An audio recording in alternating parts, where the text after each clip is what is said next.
Chapter 14, page 107.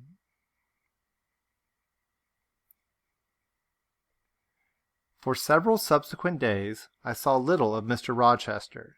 In the mornings he seemed much engaged with business, and in the afternoon gentlemen from Millcote or the neighborhood called, and sometimes stayed to dine with him.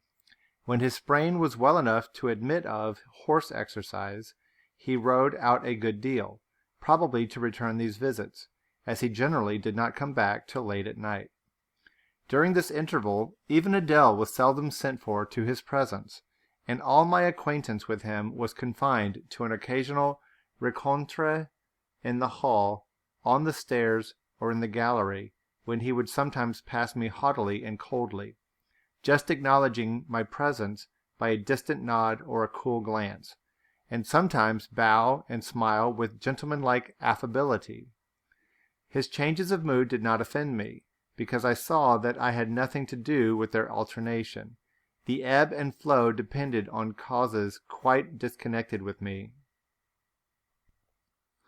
One day he had had company to dinner, and had sent for my portfolio, in order, doubtless, to exhibit its contents. The gentleman went away early to attend a public meeting at Millcote, as Mrs. Fairfax informed me, but the night being wet and inclement, Mr. Rochester did not accompany them. Soon after they were gone he rang the bell. A message came that I and Adele were to go downstairs.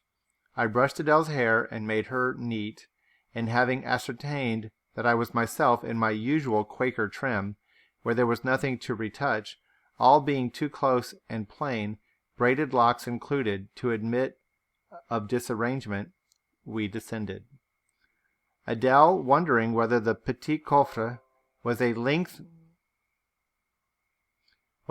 come, for, owing to some mistake, its arrival had hitherto been delayed. She was gratified. There it stood, a little carton, on the table when we entered the dining-room. She appeared to know it by instinct. "Ma bois," exclaimed she, running towards it.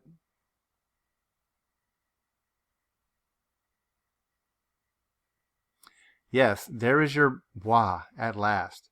Take it into a corner, you genuine daughter of Paris, and amuse yourself with disemboweling it," said the deep and rather sarcastic voice of Mr. Rochester, proceeding from the depths of an immense easy-chair at the fireside. "And mind," he continued, "don't bother me with any details of the anatomical process, or any notice of the condition of the entrails. Let your operation be conducted in silence. Tiens-toi tranquille, enfant, comprends-tu?" Adele seemed scarcely to need the warning. She had already retired to a sofa with her treasure, and was busy untying the cord which secured the lid. Having removed this impediment, and lifted certain silvery envelopes of tissue paper, she merely exclaimed, "Au ciel, que c'est beau!" and then remained absorbed in ecstatic contemplation. "Is Miss Eyre there?" now demanded the master, half rising from his seat to look round to the door near which I still stood. "Ah, well, come forward, be seated here." He drew a chair near his own. "I am not fond of the prattle of children," he continued. "For old bachelor as I am, I have no pleasant associations connected with their lisp. It would be intolerable to me to pass a whole evening tete-a-tete with a brat. Don't draw that chair farther off, Miss Eyre. Sit down exactly where I placed it, if you please, that is. Confound these civilities. I continually forget them. Nor do I particularly affect simple-minded old ladies. By the by, I must have mine in mind. It won't do to neglect her. She is a Fairfax, or wed to one, and blood is said to be thicker than water." He rang, and dispatched an invitation to Mrs. Fairfax, who soon arrived, knitting basket in hand. "Good evening, madam. I sent to you for a charitable purpose. I have forbidden Adele to talk to me about her presents, and she is bursting with repletion. Have the goodness to serve her as auditress and interlocutrice. It will be one of the most benevolent acts you ever performed." Adele, indeed, no sooner saw Mrs. Fairfax than she summoned her to the sofa, and there quickly filled her lap with the porcelain, the ivory, the waxen contents of her bois, pouring out meantime explanations and raptures in such broken English as she was mistress of. "Now I have performed the part of a good host," pursued Mr. Rochester, "put my guests into the way of amusing each other. I ought to be at liberty to attend to my own pleasure. Miss Eyre, draw your chair still a little farther forward. You are yet too far back. I cannot see you without disturbing my position in this comfortable chair, which I have no mind to do." I did as I was bid, though I would much rather have remained somewhat in the shade, but Mr. Rochester had such a direct way of giving orders, it seemed a matter of course to obey him promptly. We were, as I have said, in the dining room. The lustre, which had been lit for dinner, filled the room with a festal breadth of light. The large fire was all red and clear. The purple curtains hung rich and ample before the lofty window and loftier arch.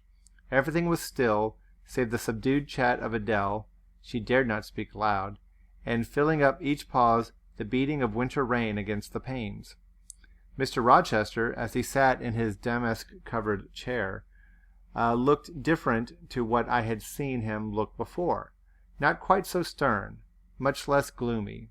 There was a smile on his lips, and his eyes sparkled, whether with wine or not I am not sure, but I think it's very probable. He was, in short, in his afternoon dinner mood, more expanded and genial, and also more self-indulgent than the frigid and rigid temper of the morning. Still he looked preciously grim, cushioning his massive head against the swelling back of his chair, and receiving the light of the fire on his granite-hewn features, and in his great dark eyes, for he had great dark eyes, and very fine eyes too, not without a certain change in their depths sometimes, which, if it was not softness, reminded you at least of that feeling.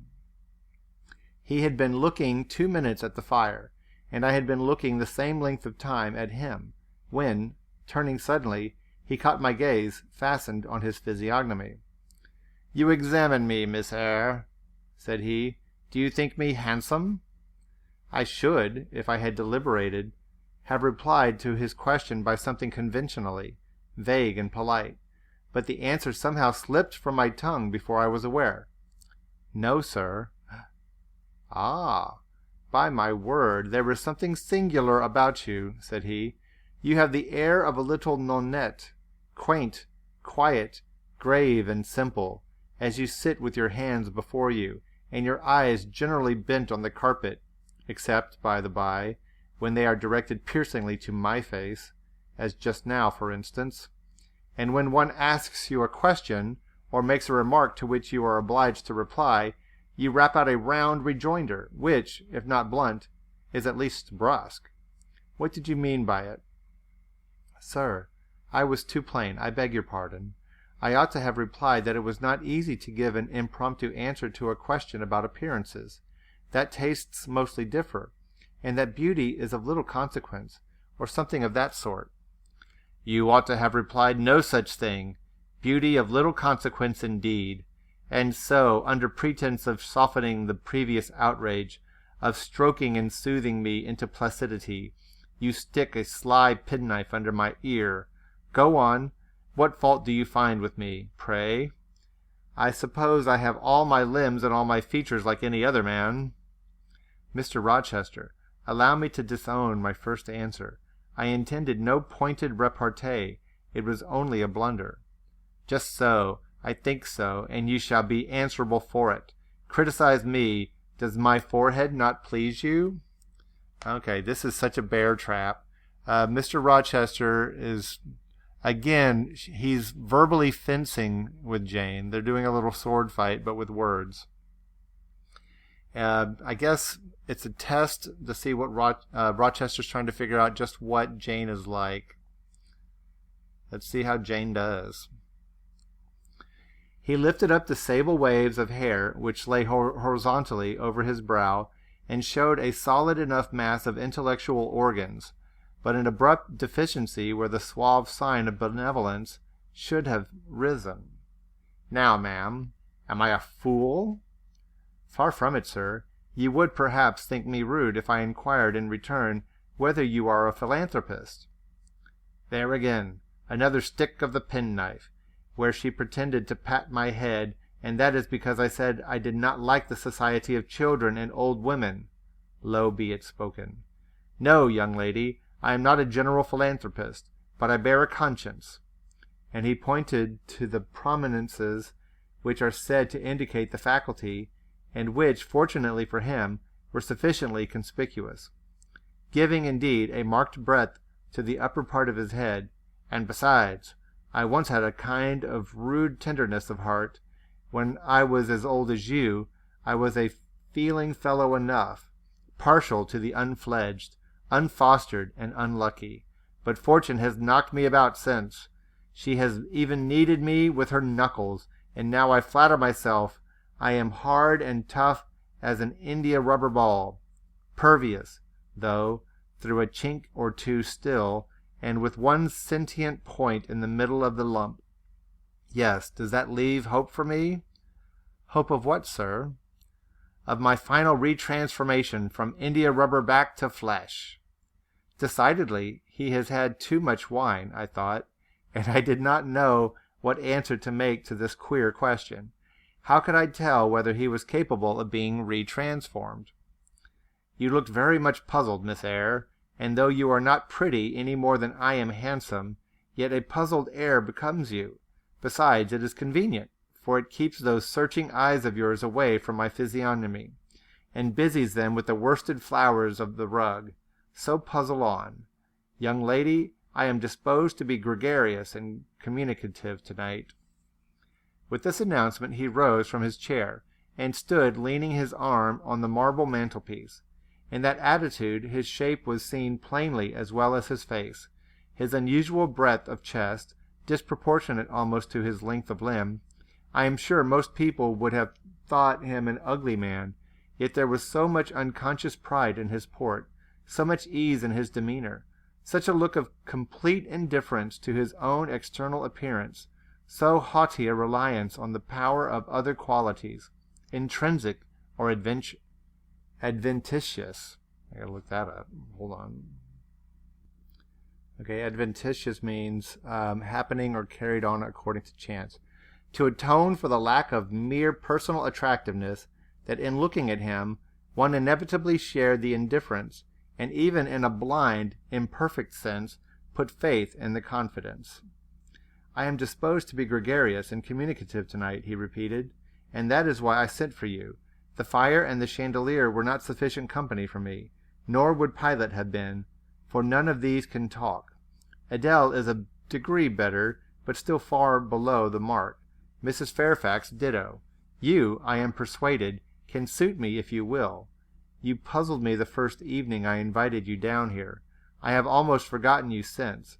Other ideas have driven yours from my head, but tonight I am resolved to be at ease, to dismiss what importunes and recall what pleases.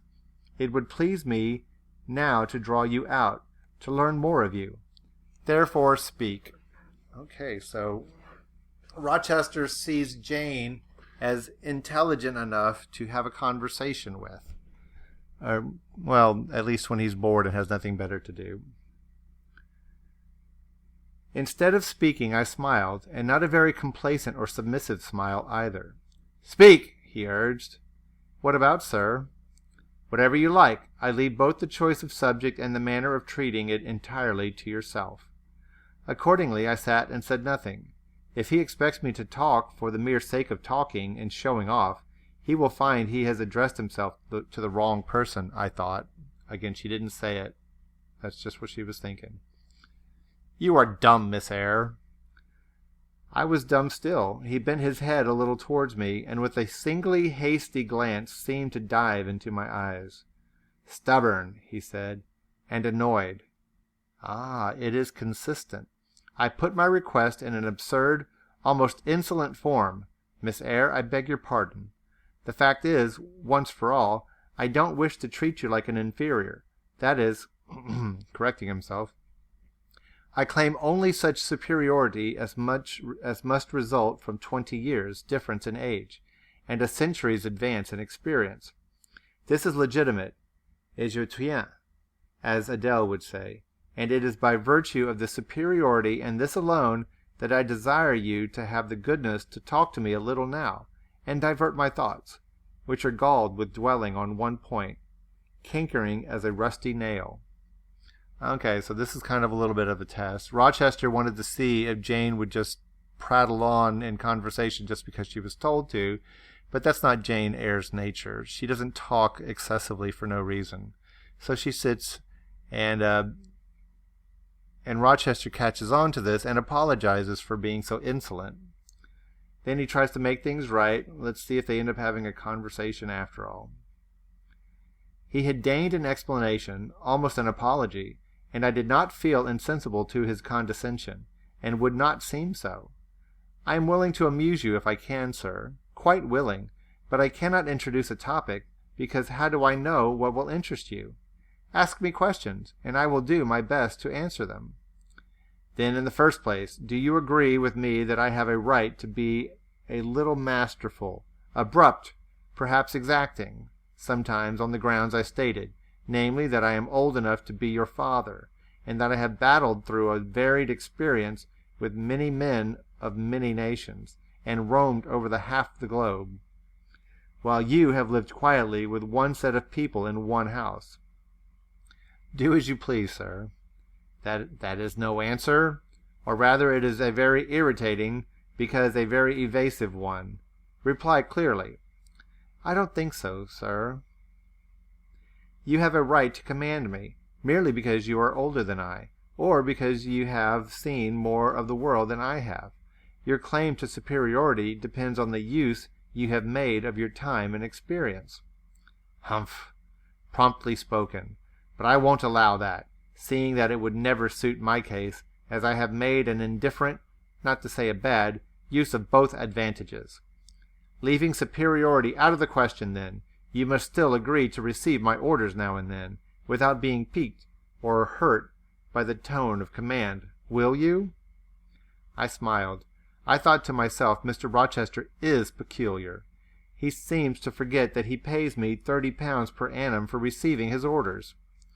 The smile is very well, said he, catching instantly the passing expression, but speak too. I was thinking, sir, that very few masters would trouble themselves to inquire whether or not their paid subordinates were piqued and hurt by their orders. Paid subordinates? What? You are my paid subordinate, are you? Oh, yes, I had forgotten the salary. Well, then, on that mercenary ground, will you agree to let me hector a little? No, sir, not on that ground, but on the ground that you did forget it, and that you care whether or not a dependent is comfortable in his dependency. I agree heartily. And will you consent to dispense with a great many conventional forms and phrases, without thinking that the omission arises from insolence? I am sure, sir, I should never mistake informality for indolence. One I rather like, the other nothing freeborn would submit to, even for a salary. Humbug! Most things freeborn will submit to anything for a salary. Therefore keep to yourself, and don't venture on generalities of which you are intensely ignorant. However, I mentally shake hands with you for your answer, despite its inaccuracy, and as much for the manner in which it was said. As for the substance of the speech, the manner was frank and sincere.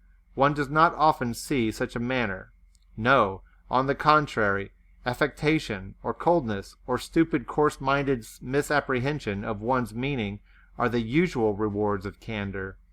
Not 3,000 raw school-girl governesses would have answered me as you have just done. But I don't mean to flatter you. If you are cast in a different mold to the majority, it is no merit of yours. Nature did it. And then, after all, I go too fast in my conclusions. For what I yet know, you may be no better than the rest. You may have intolerable defects to counterbalance your few good points. Okay, so Rochester actually appreciates Jane's frankness and her honesty and her level of intellectual understanding, that she's not going to fall into his bear traps. And so may you, I thought. My eye met his as the idea crossed my mind. He seemed to read the glance, answering as if its import had been spoken as well as imagined. Okay, it's almost as if Rochester can, understand her facial expressions and read her mind. Yes, you are right, said he. I have plenty of faults of my own. I know it, and I don't wish to palliate them, I assure you. God, what I need not be too severe about others. I have a past existence, a series of deeds, a color of life to contemplate within my own breast, which might well call my sneers and censures from my neighbors to myself.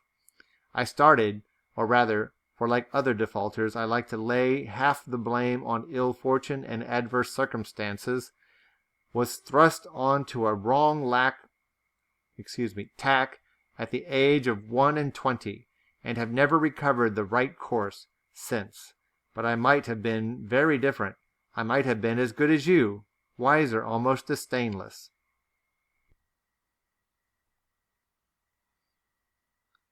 I envy you your peace of mind, your clean conscience, your unpolluted memory.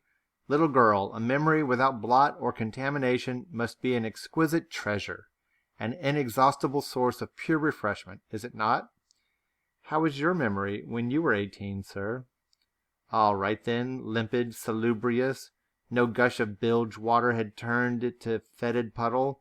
I was your equal at 18, quite your equal. Nature meant me to be, on the whole, a good man, Miss Eyre, one of the better kind, and you see I am not so. You would say you don't see it. At least I flatter myself. I read as much in your eye, beware, by the by, what you express with that organ. I am quick at interpreting its language. Then take my word for it. I am not a villain. You are not to suppose that, not to attribute to me any such bad eminence, but owing, I verily believe, rather to circumstances than to my natural bent. I am a trite, commonplace sinner, hackneyed in all the poor petty dissipations with which the rich and worthless try to put on life.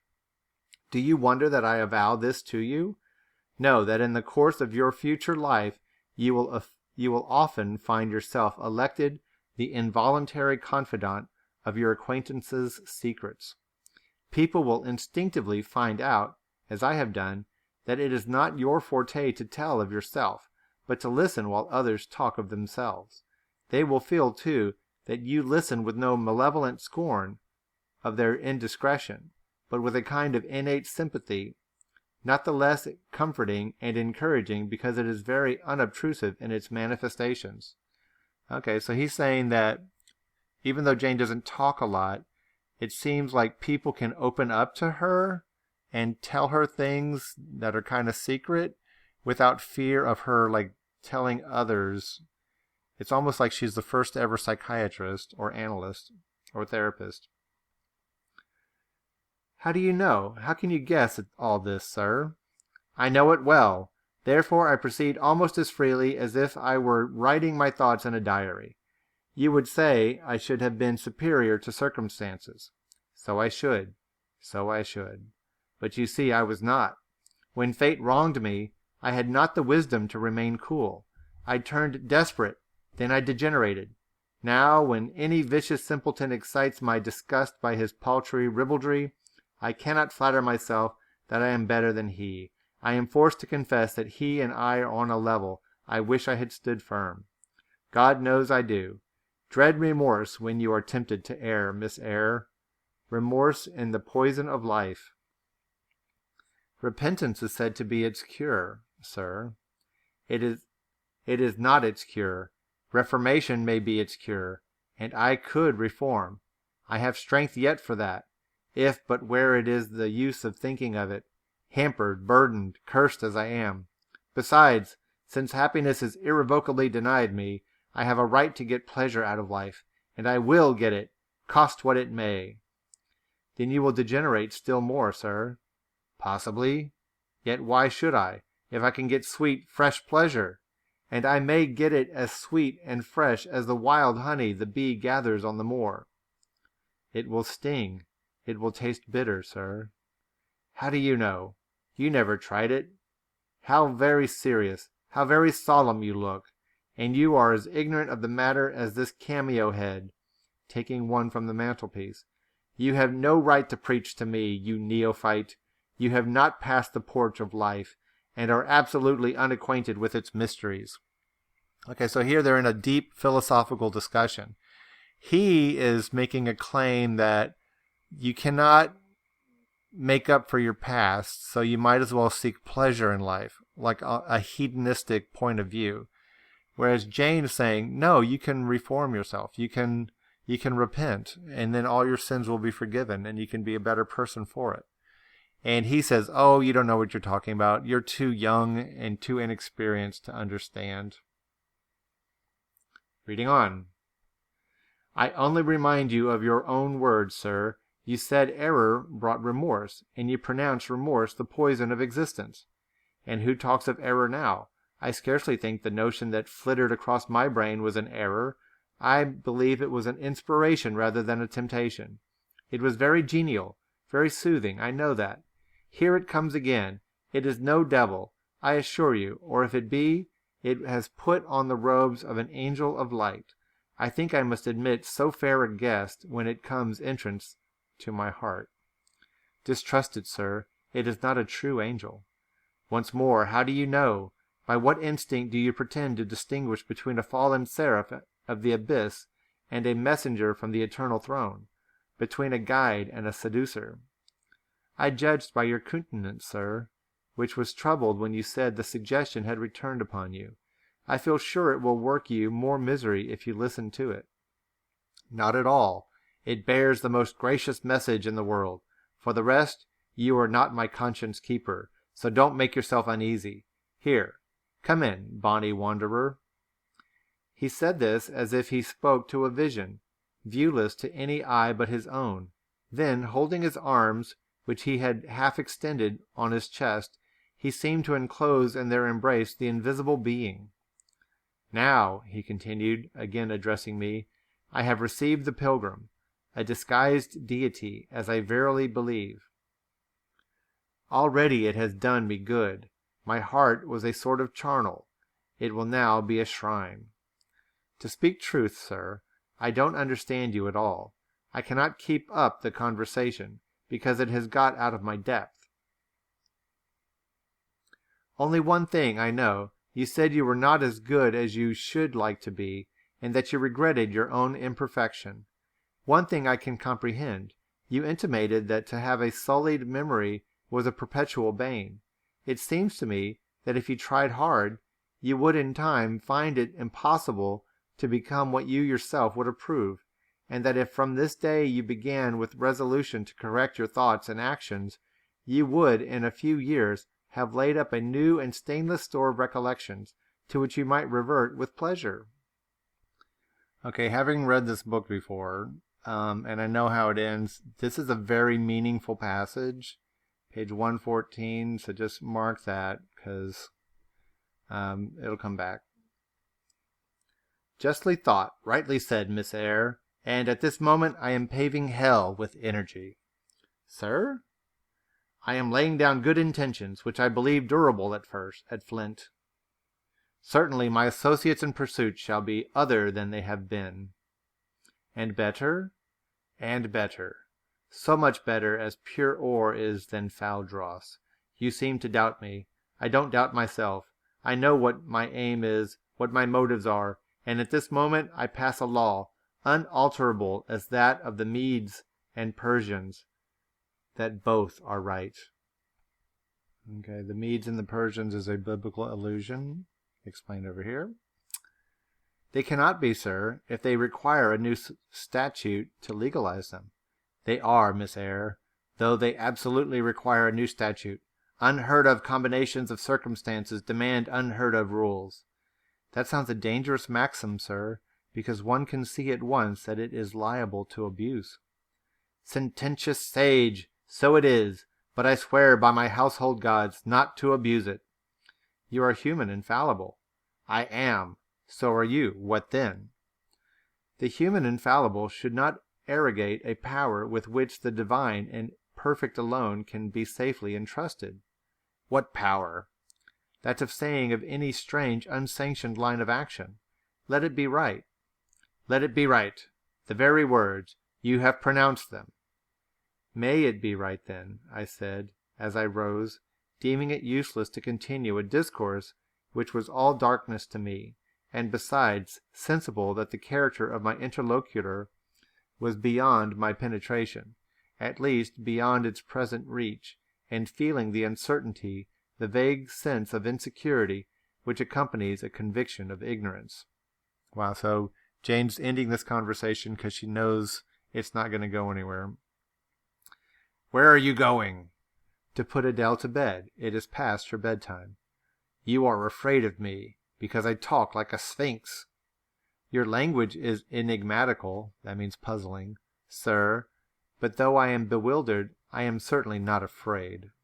"You are afraid. Your self-love dreads a blunder." "In that sense I do feel apprehensive. I have no wish to talk nonsense." "If you did, it would be in such a grave, quiet manner. I should mistake it for sense. Do you never laugh, Miss Eyre? Don't trouble yourself to answer. I see you laugh rarely. But you can laugh very merrily. Believe me, you are not naturally austere, any more than I am naturally vicious.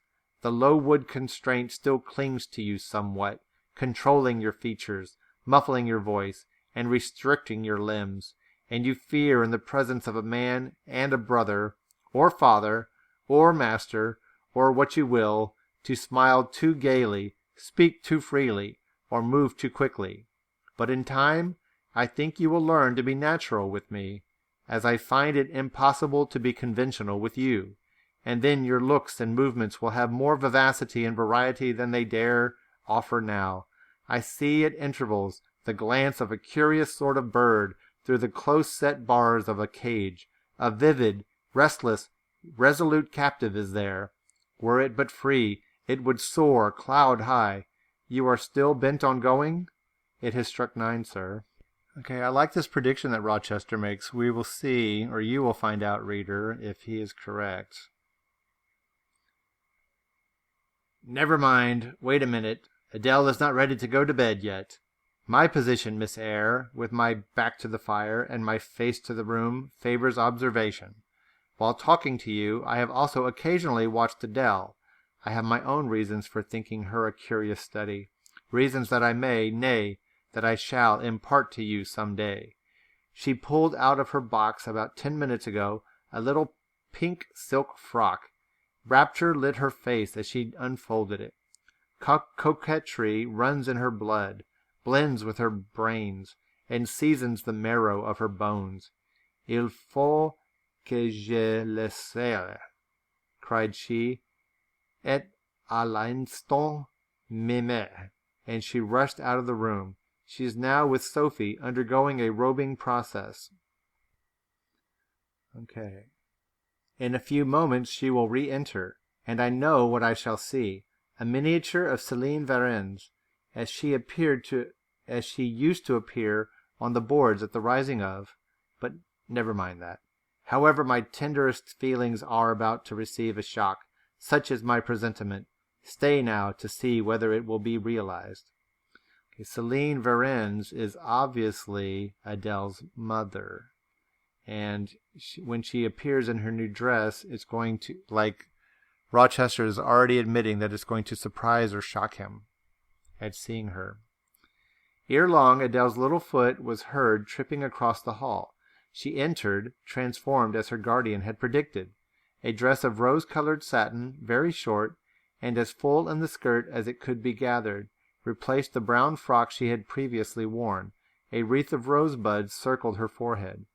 Her feet were dressed in silk stockings and small white satin sandals. "Est-ce que ma robe va bien?" cried she. She's saying, "Isn't my dress pretty?" Bounding forwards. "Et mes souliers? Et mes bas? Tenez, je crois que je vais danser." And spreading out her dress, she chassed across the room till, having reached Mr. Rochester, she wheeled lightly round before him on tiptoe, then dropped on one knee at his feet, exclaiming, "Monsieur, je vous remercie mille fois de votre bonté." Then rising, she added, "C'est comme cela que maman faisait, n'est-ce pas, monsieur?"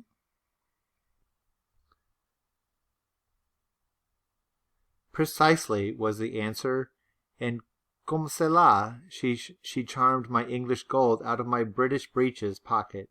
I have been green, too, Miss Eyre. Ay, green, grass green. Not a more vernal tint freshens you now than once freshened me. My spring is gone, however, but it has left me that French floweret on my hands, which, in some moods, I would fain be rid of, not valuing now the root whence it sprang, having found that it was of a sort which nothing but gold dust could manure. I have but half a liking to the blossom, especially when it looks so artificial as just now. I keep it and rear it rather on the Roman Catholic principle of expiating numerous sins, great or small, by one good work. I'll explain all this some day. Good night.